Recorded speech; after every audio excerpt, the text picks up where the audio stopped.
Good afternoon.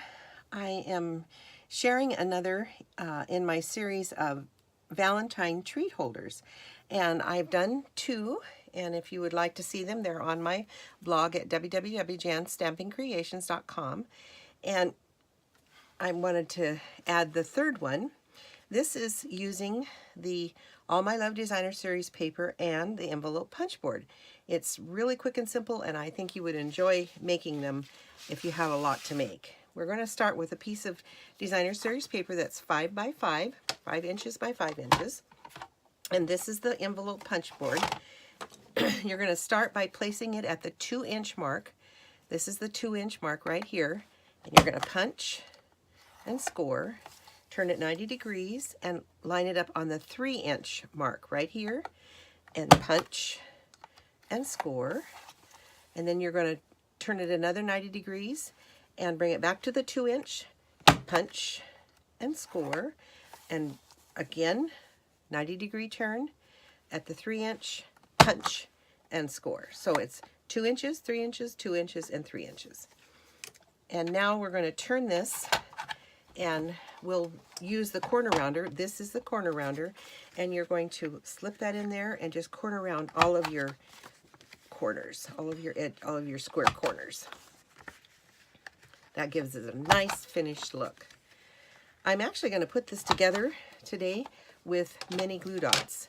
It works really great, and they hold together fine. And the one thing you want to do is you're going to fold and burnish 3 of the sides. So you're going to fold and burnish this side, the larger sides, and then the bottom.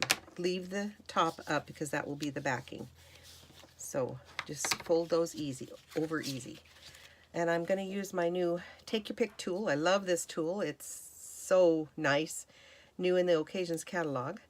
And I'm going to pick up a mini glue dot, and I'm going to stick it right here in this corner. And then I'm going to stick this down and fold that in there. And then the next thing I'm going to do is add another glue dot right here and fold that over. And that's it. That's all you have to do. Isn't that quick and simple? Add a piece of candy, but first we need to add, I'm put Happy Valentine's Day. I'm using the Meant to Be stamp set and my circle framelets. And then I added, if you can see that real closely, that's that lovely lipstick, beautiful foil that is free with a $50 order from the Celebration catalog. And so I've added some dimensionals on the back, and I'm just going to tear those off and stick that right there, and done. Is that simple or what? So anyway, I thought you would enjoy another way to give candy and treats. I hope you enjoyed this. If you have any questions, please let me know. If you plan to order, you can order from my blog, and then it will take you to my online store, and this is the hostess code for January. And anyone that places an order gets a thank you gift from me at the end of the month. Thank you very much, and have a great day. Thanks. Bye.